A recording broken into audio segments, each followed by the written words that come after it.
Thanks, everybody. Thanks for showing up. I'm Fritz Zimmerman. I'm the author of two books, The Nephilim Chronicles, Fallen Angels in the Ohio Valley, and The Nephilim Chronicles, A Travel Guide to the Ancient Ruins in the Ohio Valley.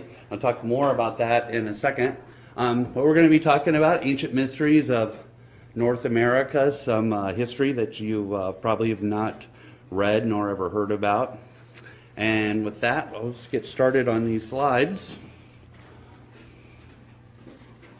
What we're going to be talking about is two topics that I cover at much greater length in the book. It's the Neanderthal hybrids in the Great Lakes region, and then the Amorites of the Bible fame that made their way into the Ohio Valley, and hopefully give you enough evidence here in the next hour to at least give you a taste of what I'm covering in the books. This is the first book, Fallen Angels in the Ohio Valley, that has over 300 accounts of giant skeletons that they have found in North America, Great Britain, and the ancient Levant, and their ties to the topics that we've already talked about. That was accumulation of going through about 10,000 different histories at the Fort Wayne Genealogical Library, that I happened to be lucky enough to live in Fort Wayne and had access to the largest genealogical collection in the United States, meaning no matter where you lived in the greater U.S., I probably had access to your county histories, state histories, township histories. So the list that I came up with could only been derived from the library that I had access to in my town. And then that's followed up by the travel guide, and that is the culmination of actually exploring over 700 mound and earthwork sites in Indiana, Ohio, West Virginia, Kentucky, and Michigan. And of those 700 sites, it took 13 years of field work done primarily in the winter months. I have 222 that were photographed, and I have directions to those in this travel guide. So it's unprecedented, the amount of earthworks that are still out there and available for you to go see, with probably 90% of those being on public ground that you can have access to and explore. So the first thing we'll talk about is the hunters and fishers in the Great Lakes, and then the giant human remains that were found there. And around the 1800s and the early 1900s, there were plenty of newspaper reports all across the country of them discovering these giant skeletons. This particular one was in Oregon, another in Pittsburgh. This is one that was found on the Georgia coast, giant skeleton. This is over in the Gulf of Mexico, which is interesting because what's so hard to find is actual skeletal remains or photos of skeletal remains. And this particular newspaper article actually had one large skull, which you can see, and then two that are next to it. But just to give you an idea that the size of some of the skulls.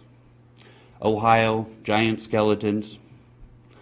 And in some of the skeletal remains, they mention missing link, meaning that the skeletal remains that they found, or the skull types that they found, had archaic type qualities of protruding brow ridge, sloping foreheads, thick skull walls, and everything that could be most closely associated with Neanderthal, or definitely a primitive archaic type skull. So who are these guys? Now we'll get into that. Well, it turns out that unlike what most archaeologists like to proclaim as the sole reason that the United States and North America and eventually South America was populated, which was the Beringia theory, that meaning that everyone that came to the United States walked here over the Beringia land bridge that is current day Alaska and then going over into Russia during the end of the last ice age when that corridor was open.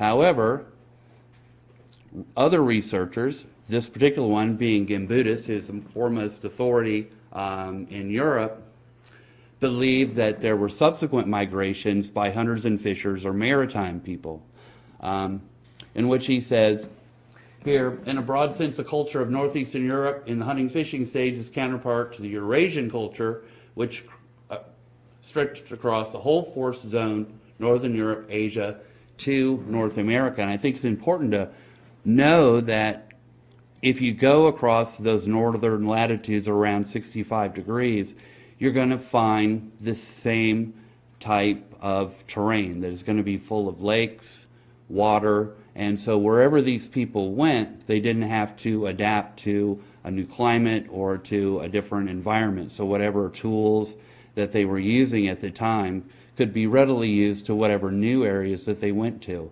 And the photo that we're showing here is artifacts here are from Sweden, and these here are from Maine. And we're going to find a similar or almost identical material culture wherever we go across the globe associated with these people.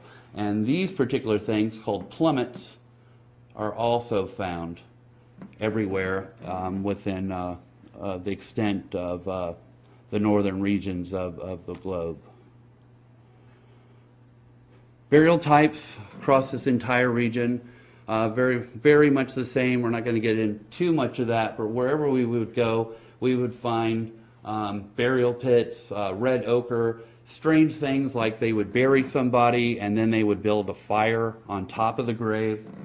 And many times dogs were included within the grave sites, particularly with children, the reason being that the dog was placed in there to protect the young child in death as it did in life.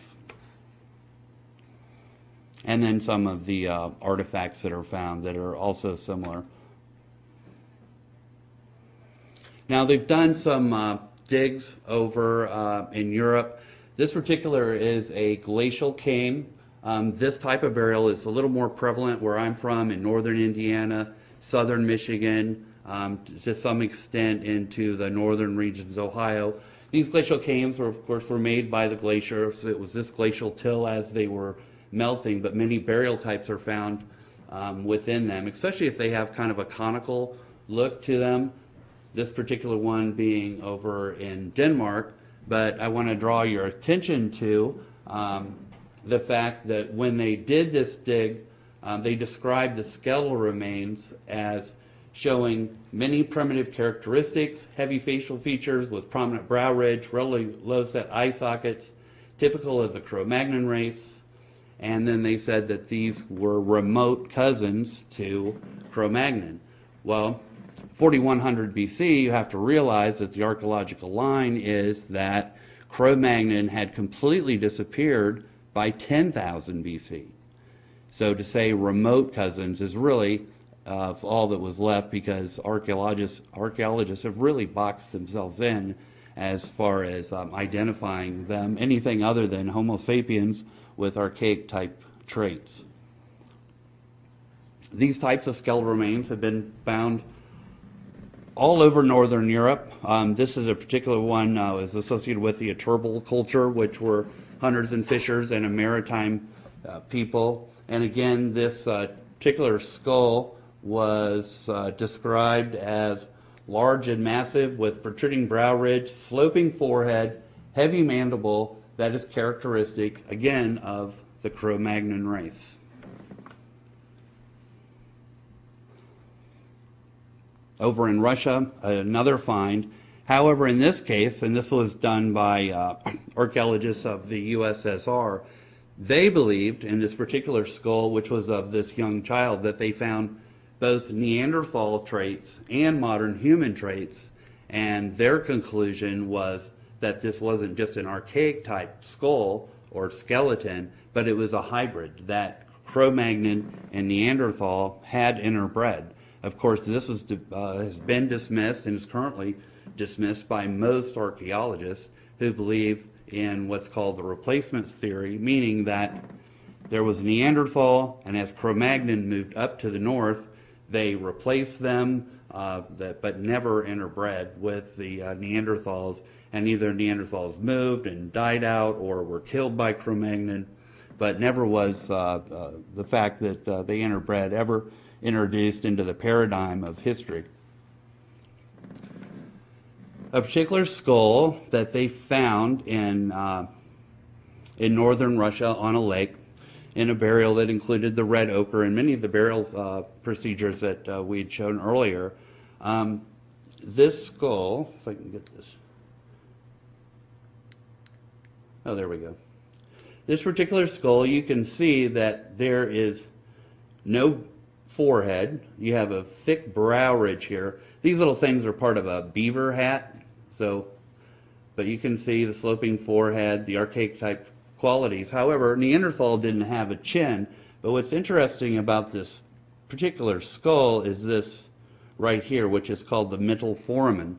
And the people that did this study, which is the migration of the mental foramen in Neanderthals and modern humans, which is part of the Journal of Human Evolution, I'm sure you all read this, that this hole here in Neanderthals was in M1, which means it was over here on the side where your molar is.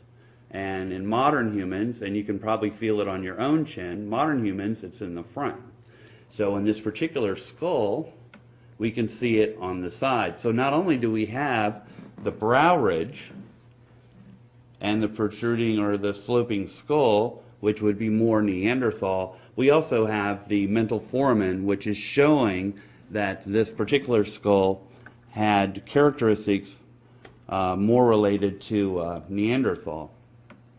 Now, just recently, some archaeologists with recent finds at Denisovan Cave in northern Russia and also on the island of Florensis that were displaying so many of the Neanderthal qualities that interbreeding did take place. And so there is a small group of anthropologists and archaeologists that are now saying that Neanderthal wasn't a separate species, but is actually could be considered part of Homo sapiens, and then now reclassifying those as Homo sapien neanderthalensis.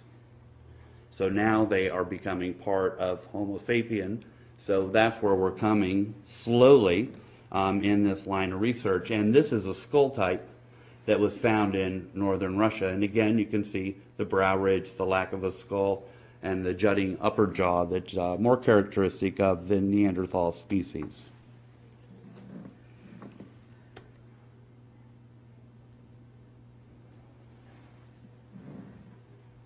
Gimbutas, in talking about the skull that was on Olin Island, his take on that was, of course, that it was archaic, but as far as a racial identity to this, he said that Cro-Magnon consisted of both Caucasoid and Mongoloid traits. So it wasn't a Caucasian and certainly wasn't Oriental, but it was a hybrid race that was being created by this fusion of these two species.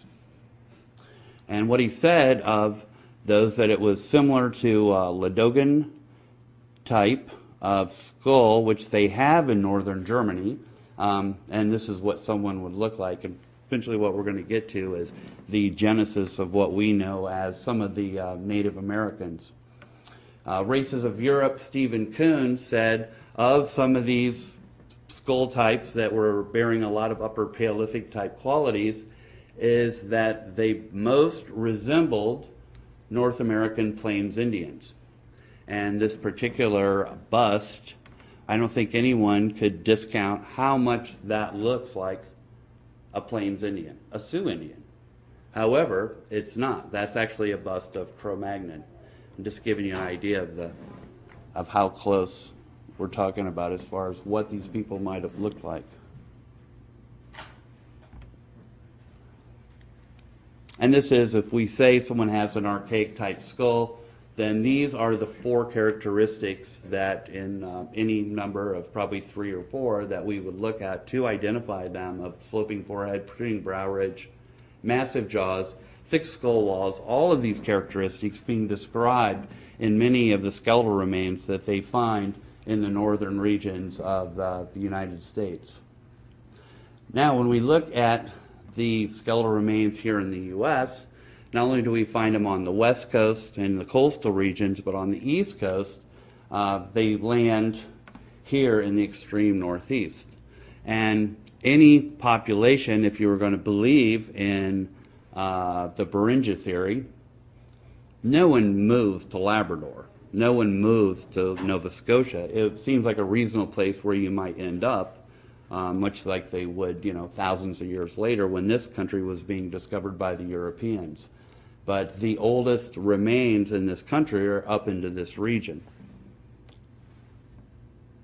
And the oldest burial mound, or one of the oldest burial mounds, is up in Labrador that dates 5500 BC, which gives you an idea of the age of, at least the age of the act of actually constructing a burial mound over their dead, and the rituals that were involved in that. The types of burials associated, this is a burial mound in Croton Dam, Michigan, which is pretty much straight across the lake from where we're at right now. But we do have a burial mound, and what's of interest here is that everything within the burial mound is more closely associated with the maritime people.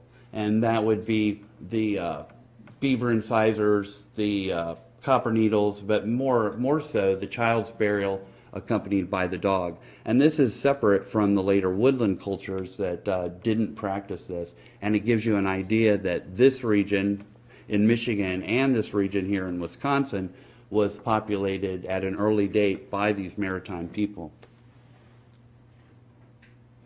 Some evidence of that, this is the county that I grew up in, northeast Indiana, DeKalb County. There was a guy named Cameron Parks, and he kept finding artifacts that were made of slate. Of course, kind of a strange kind of arrowhead, being made of slate opposed to a chert. But when he kept finding these slate artifacts, after looking in a book, he realized that really what he was looking at is artifacts that were identical to the maritime culture associated in the northeast. Excuse me, where is that? DeKalb County. Okay. DeKalb County is the northeast corner of Indiana. Okay. And these following are some of these archaic skeletal types that they have found. This particular one was up in Branch County, Michigan, which is southern Michigan, not too far up the Indiana line. But red paint was associated with the burial. But of interest is the fact that this particular one had 2 rows of teeth. And also what's interesting is that this was no abnormality of 1 in a million, because the writer of this, in a scientific paper, also said, reports of large skeletons and unusual tooth arrangement seems to be common with this type of find. So this was not an isolated case, but something that they were finding a lot of. And if we look at the skull, we can see the protruding brow ridge, we can see the slope, the jaw is missing, but still what we do have here appears to be more of an archaic type skull. Now, if we go across over into Oregon, and we have reports in California, if we're going to believe that what we have is a circumpolar people, then whatever we find on the east, we should find on the west. That they could have come independently, but they should show the same type of not only burial characteristics, but also the skeletal remains should be similar. This particular one is some gigantic skeletons that they found in Oregon and described as primitive men, forehead sloping directly back from the eyes, and 2 rows of teeth. And we can see just from this skeleton, we can see the protruding brow ridge, we can see this massive jaw that's associated with this primitive skull.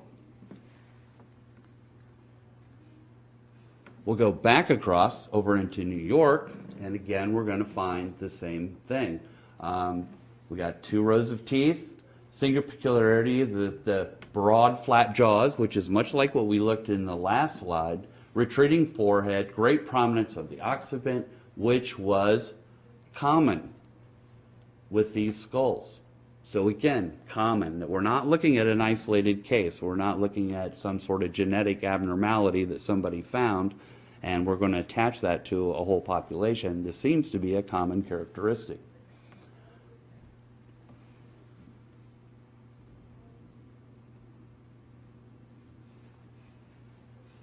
Over in LaPorte, Indiana, which you can see is not too far. This is just around the other side of the lake.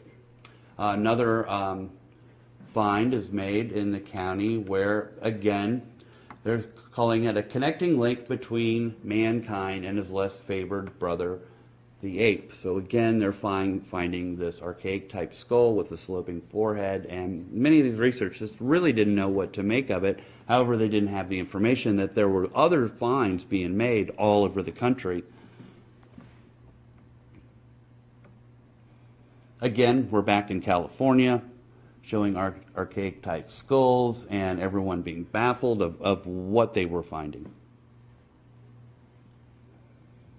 A little bit closer to home here, Lake County. Of course, I'm sure most of you are familiar with that on your way to Chicago. That's the first county you're going to hit in Illinois. But again, being described, skull, large projecting eyebrows, deep eye sockets, low receding foreheads, and again, describing it as the missing link. And I wanted to put these in here because I'm not sure, but I'm sure most of you are from Wisconsin or really close to this area. But these were found in your state also. And you know how many lakes are around here. So this would be a reasonable place for these people to settle and to continue doing whatever from wherever they came without any disruption as far as material culture or how they were living. And again, dry spot, large human skeletons, all of large size, and describing the underjaw, but large skeletons around this area. Here's a newspaper headline from Stoddard: remains of giant aborigines discovered. No real description of course, of the skulls on this, but they did find big skeletons. Another one here around Fond du Lac. This one happened to be found in a mound and measuring about 7 feet. Yet another one were large, but then in this one here, again, jawbones are long and pointed, bearing a minute resemblance to the head of a monkey. Same skull type found here in Wisconsin. And this is probably the best evidence. These are skulls from Wisconsin. And we can see here from this that the guy has the protruding brow ridge, very little skull. Notice here this mental foramen, how it's here under M1, which is more of a Neanderthal trait. And his lovely wife, who's over here, she has a Neanderthal trait of not having a chin. The chin was a modern development in Homo sapiens, but she seems to lack one. He doesn't, but he also has the facial prognathicism that is also associated with archaic type skulls. There is some evidence of this Cro-Magnon Neanderthal, or at least a Cro-Magnon that had followed the Native Americans over here, and that is a genetic marker called haplo-X. Now, it's interesting that it shows up in Indian groups that are closely associated with the Great Lakes. And so the Sioux, the Iroquois, the Ojibwa all bear this marker that would be presumed to have come from the hunters and fishers that had migrated over here from Europe or even from the West Coast via Asia, but by boat. Identifying the later or prototypes of what later would be the Native American groups of the Sioux and Iroquois, Cherokee, etc. We know that archaeologists don't believe in any kind of maritime diffusion or anything other than that of the Beringia theory. But what's interesting is that I found this quote from the leading archaeologist in the 50s, his name was Spalding, who said of the Beringia complex, or Point Peninsula we can directly follow a line down to the later Iroquois people. But what he said is the ultimate origin of the Laurentian complex, or Point Peninsula, need not concern us here, but surely in some sense is representative of the European, Siberian, North American cultural tradition of the boreal forest zone. Of course, the boreal forest zone is these northern regions. So in some sense, he's admitting it. He's admitting that there was a maritime people that had come over here, and these people were representative of that, and not that of the Beringia. And Sioux and Iroquois, their legends all believe too that their origins was from the Northeast, and it also included living by a sea and being more of a sea-type people. So Native American heritage and legends believe that. When we look at the cultural group of the Cherokee and Iroquois, and to some extent the Sioux, we know through linguistic studies that about 3,500 years ago or 1500 BC that these people split into the respective groups of the tribes that we know today. And eventually, these would become the mound builders known as the Great Hopewell, the Hopewell mounds that are found here in Wisconsin with your effigy mounds, and then those be associated with the Winnebago Sioux, and then, of course, the Sioux groups in the Ohio Valley that made up what we know today as the Hopewell.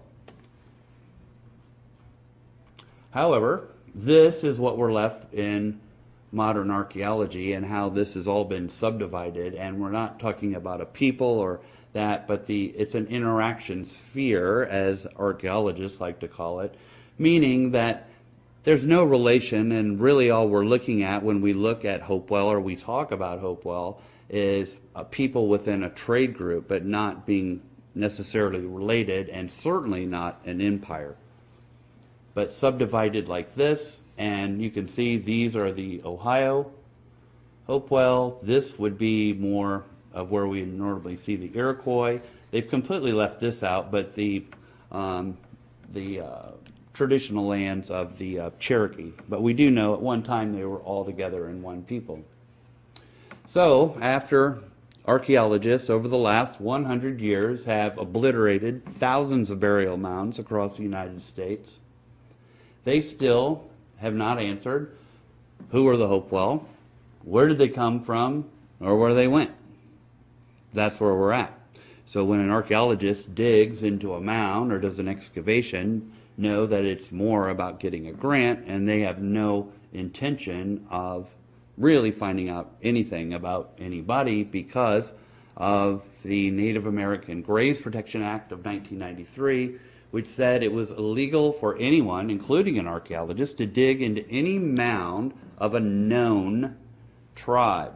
So as long as they call them Hopewell, Yungi phase, this focus, that phase, whatever they want to call it, as long as they don't call it Iroquois, Cherokee, or Sioux, they can continue to dig. So it behooves them to ever put this information together and identify these tribes as who they really are.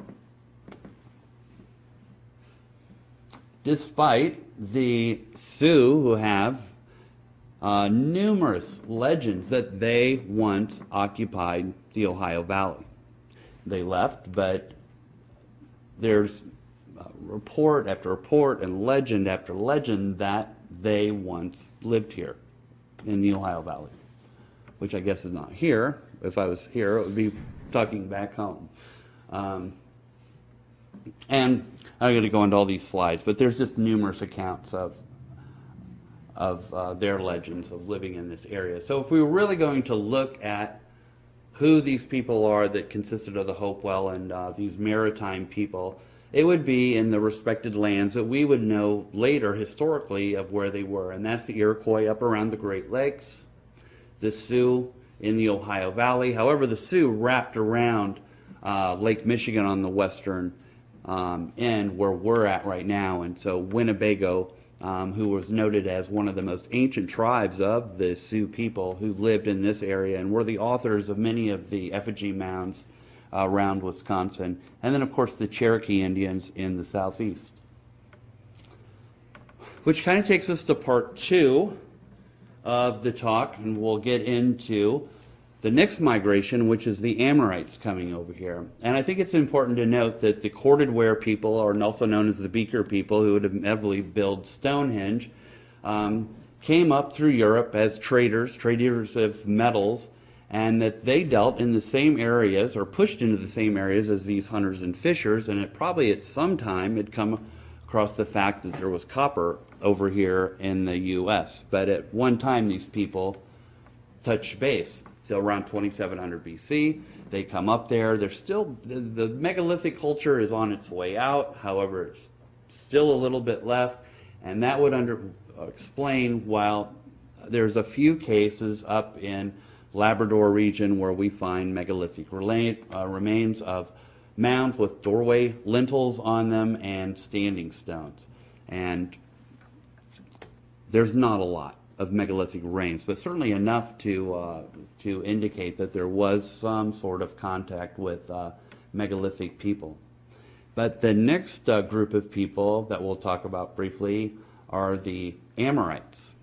And the Amorites, much like the hunters and fishers, have their roots in the Cro-Magnon people, who were noted for their large size and who were described as having high foreheads, but prominent brow ridge, but being characteristic of the Cro-Magnon people,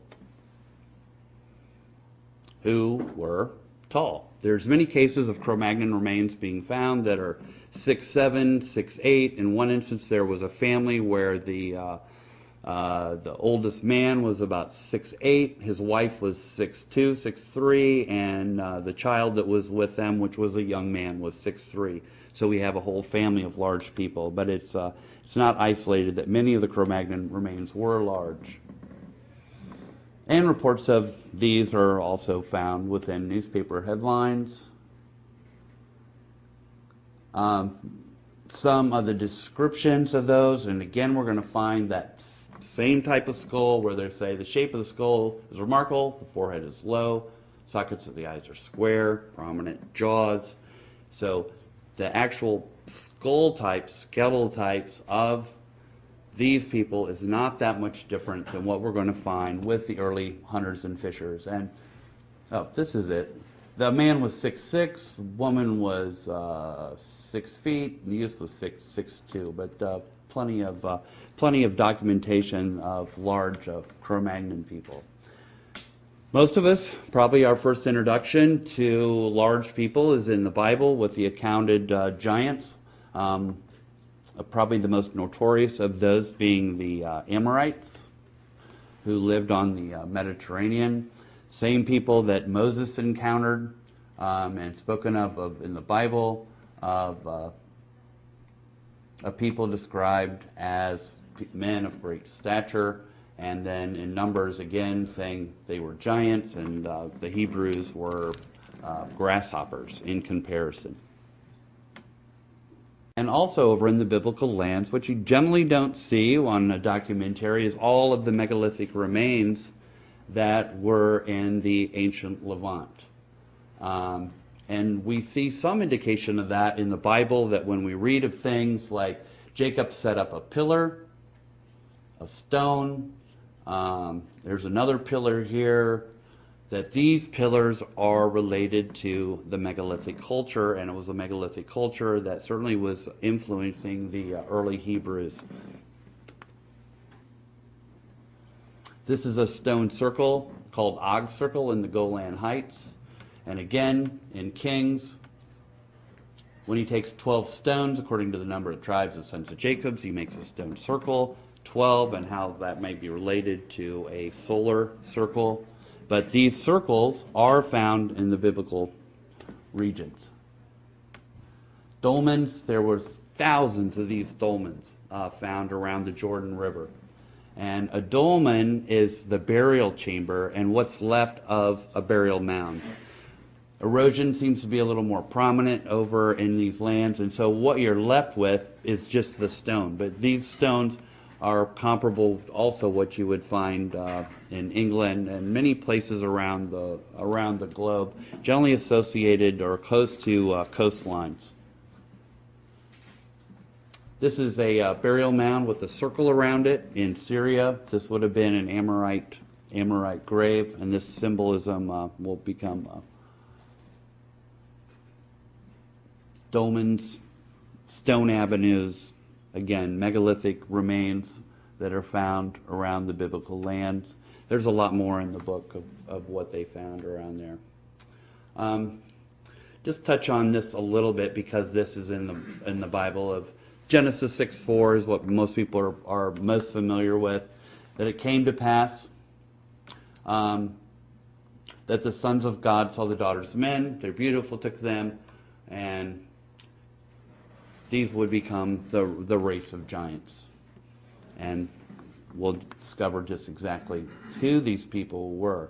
Genesis 6:4 is elaborated a little bit more in the book of Enoch. The book of Enoch used to be in the Bible. When Christ was reading the Bible, the book of Enoch was in it. However, the Bible has been edited over the years and books taken out.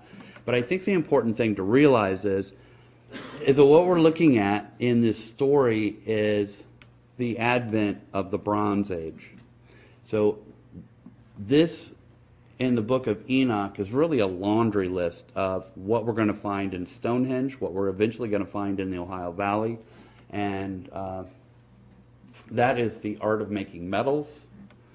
Of course, that is the combination of copper and tin to make bronze. Astrology. Of course, we know Stonehenge was built to track the sun and the moon and the constellations. Shamaziel, the signs of the sun. Serial, the course of the moon. So when we look at stone circles, we look at things like Stonehenge, we look at the hinges in the Ohio Valley. This is just a laundry list of the knowledge that the sons taught these people, but it all plays out within the megalithic remains. And that's what they're talking about. Also interesting is the relationship of these sons of God in the Bible and how that is revealed in several quotes. In Genesis, Abraham cannot take the promised land. Why? Because the iniquity of the Amorites is not yet full. This is the covenant that God had with the Amorites, who were the offspring of the sons of God. And we can look at another quote, and this was in Ezekiel and the judgment of the king of Tyre. Now, the king of Tyre, of course, Tyre is on the Mediterranean coast. This is an Amorite city. And it says of this king, "Thou hast been in the Eden, the garden of God, in the day thou was created. Thou was on the holy mountain. Thou was perfect in thy ways when thou was created." Until there's that word again, iniquity was found in thee. So they're talking about the Amorites who controlled Tyre, but also that they were created. Now, if we look at Cro-Magnon and we look at evolution, who is before Cro-Magnon? Well, nobody. That's the missing link. So if you want to look at this in a religious context, then there shouldn't be any confrontation with what you currently believe. But that may be an indication of who was Adam. Adam was Cro-Magnon. And it would seem to relate to that, since we already know the Amorites were bearing Cro-Magnon traits. And here in this quote, it's identifying who was created, and that was the Amorites. But the Amorites are on the move, they're traders, and they're cutting all the way through Europe, up into England. This is their path. Along the way, they're leaving skeletal remains. These are denaric-type skulls, which are easily identified by this flattened back of the head. You can see how high this is. It almost looks like a Peruvian-type skull. And in the early or mid-1800s, they started finding these type of skulls. These are Peruvian-type skulls, and what they thought was that they were finding Peruvian skulls. However, they kept finding them and realized that they were actually identifying a new group of people that they had not yet found before, who inevitably would be known as the Dinarics. One of these skulls was found at the gates of Damascus in Jerusalem, which would correspond with the fact that Jerusalem used to be an Amorite city. We know that mainly from one, the name Jerusalem, which is which means sun or light, city of light, Jerusalem, like the city of from which Abraham came from. But at this gates, they found the skull was unusually large, and it also had the back of the head was flattened. But they did find one of these skulls at the gates then. Oh, I wanted to point out that the Mount Moriah, of course, in Jerusalem has its root with the Amorites, or Amuru. So that in itself has a root with the Amorites, as it was a former Amorite city.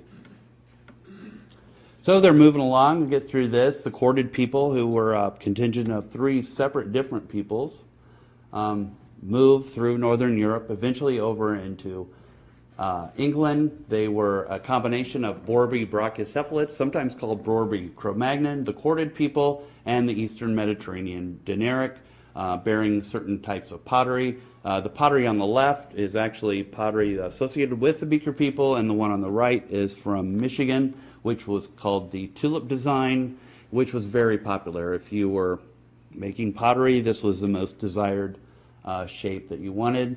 As the Dinarics and these people are coming through Europe, they're leaving a mound type that we saw in Syria, and that is a burial mound with a circle around it, which was symbolic of the sun god.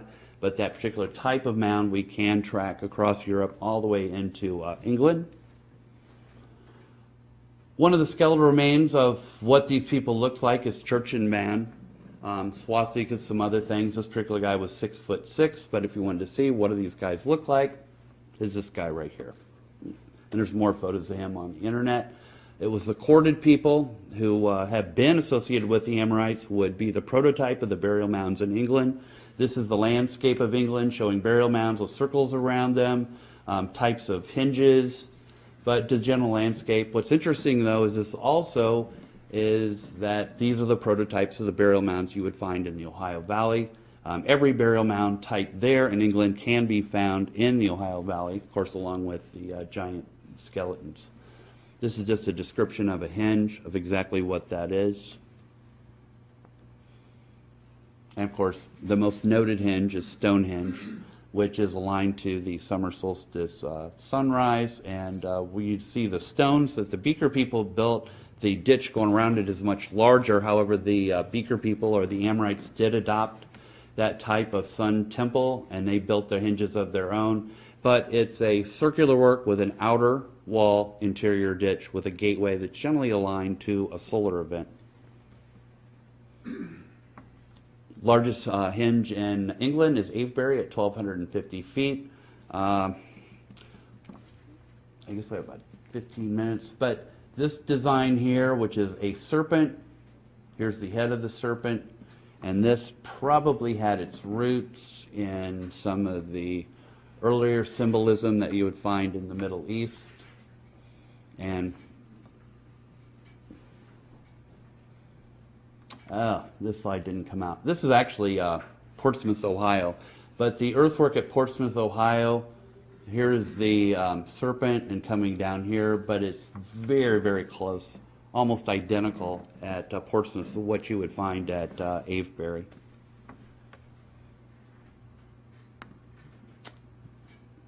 Newark, Ohio. This is the hinge down here. I'm not sure if I have a photo. Yeah, I do. This is the hinge, large hinge, which is aligned to actually the May 1st sunrise. But it also, largest hinge in the Ohio Valley, happens to be the same size as the largest hinge in England, which again is 1,250 feet.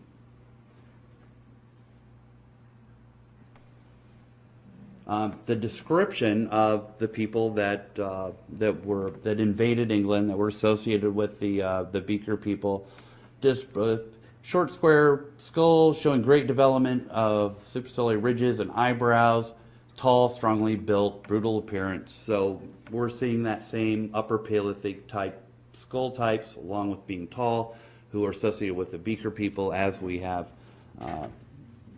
back in Europe.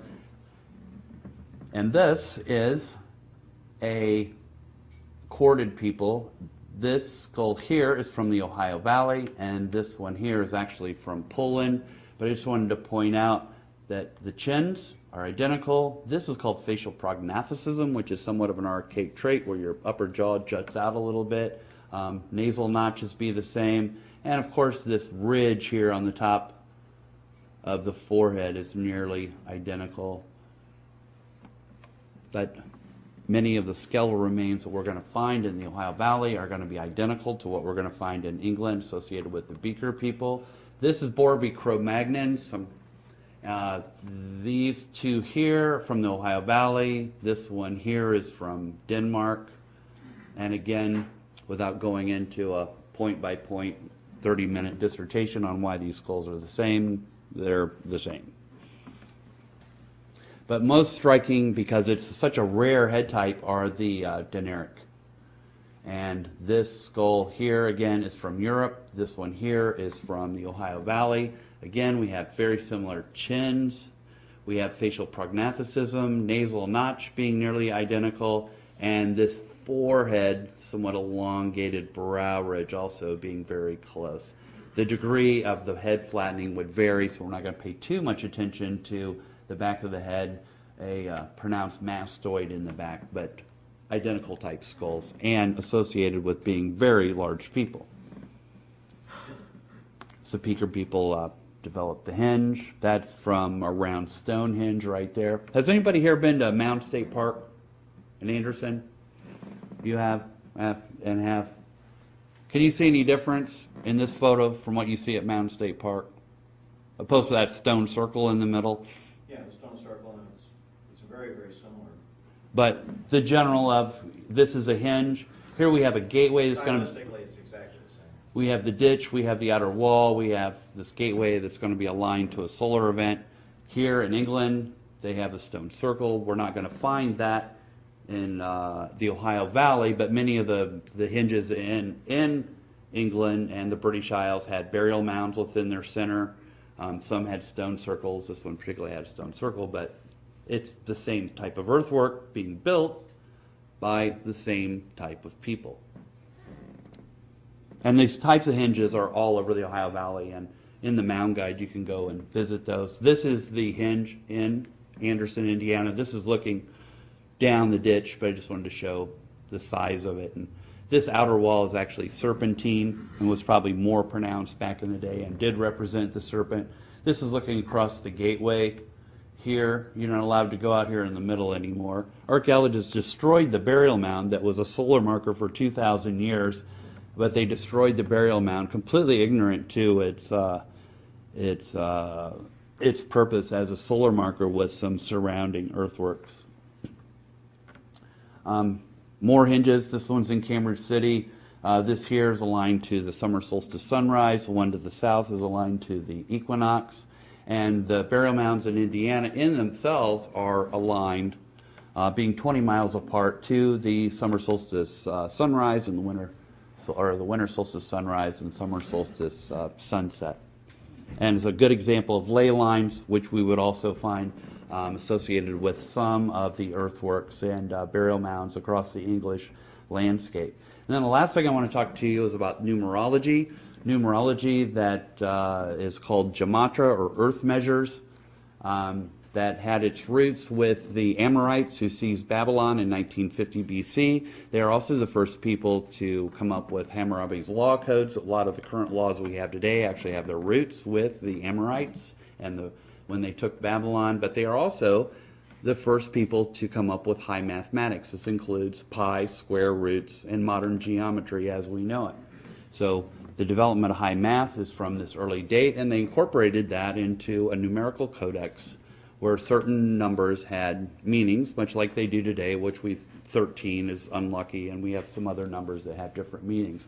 Now the core numbers involved in this, I'll move right along. 666 was the number for the sun. 1080 was the number for the moon. 555 was the number for the sacred marriage. 33 and 8. And I'll get a few more specifics on this. This is the Babylonian magic square. What's interesting of this is that each one of these, no matter which way you add this up, it's going to add up to 111. 111, 6 on each side, so no matter how you added this, it's going to get 666. But it was something of them playing around with those numbers and the significance of 111, which we can see and know that they were playing around this, that with timesing this of how you get the sequences of numbers. And if you go to this extent, you can go through 1 through 9 and then back to 1 again. But that was the significance of the number 1. The Babylonians, this is their king's list, 432,000 years, which we can break down into 216, divided again down to 1080. The significance of 216 is that it is a sum total of 6 times 6 times 6. And then we get 216, so whenever we see a 216, we know kind of we're talking about the sacred marriage because we have the number 1080 involved and we have the number 666. That's the sacred marriage that was the real principle and essence of ancient religions, where you never wanted all of sun, you never wanted all of earth, you wanted a balance. It was a balance of power. But numbers that do show up in these ancient religions, and what most people don't realize is that in the Bible, these numbers show up. You're all familiar with Revelations, and where it mentions 666. What's interesting is that in the next quote, after mentioning the 666, it is 144,000 people that are going to be saved.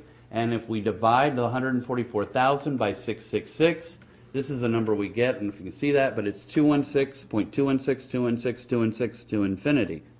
So we have the 666, we have the 216, and of course we have the 216. We also have the 1080, which is half, and we have the quotient of 216, which is 6 times 6 times 6. They knew that. That's not in the Bible by chance. They knew that. That is in relationship to the sacred marriage of opposites of the sun and the earth mother.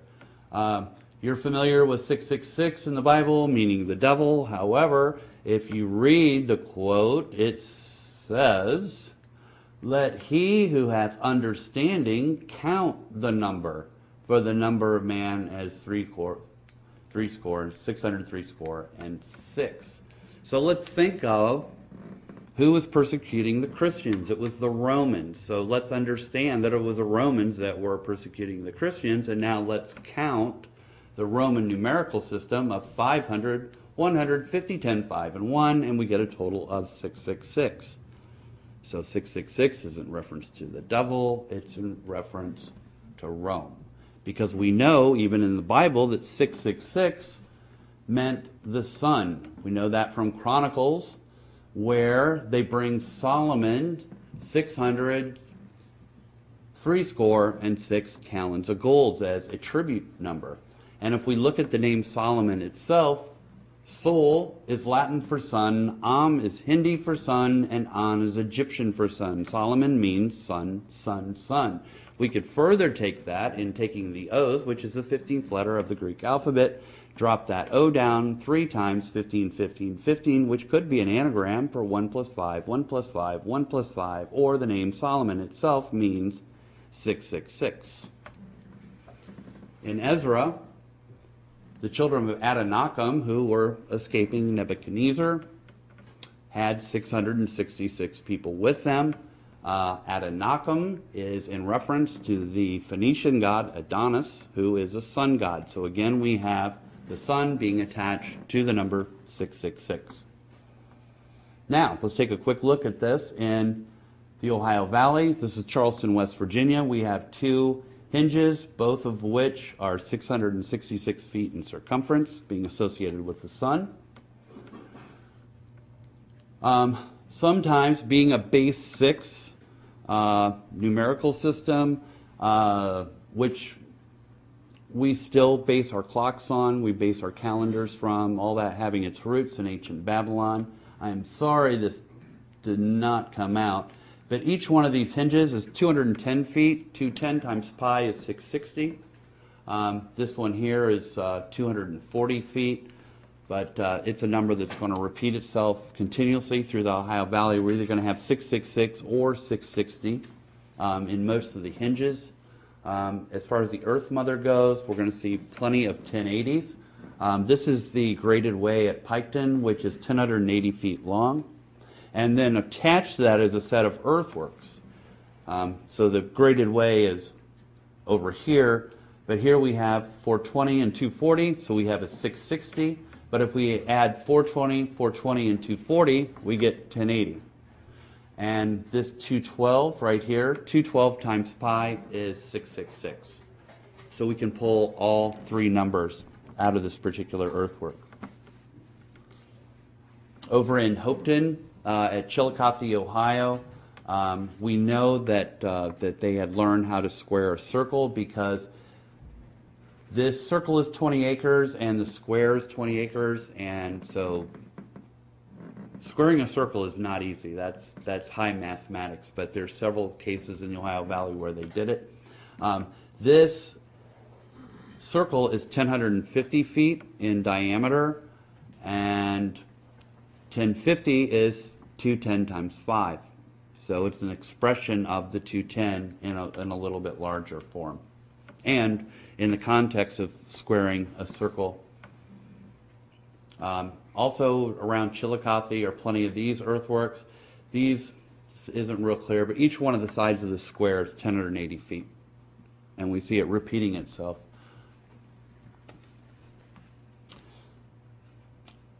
One of the most, some of the best evidence is in Winchester, Indiana.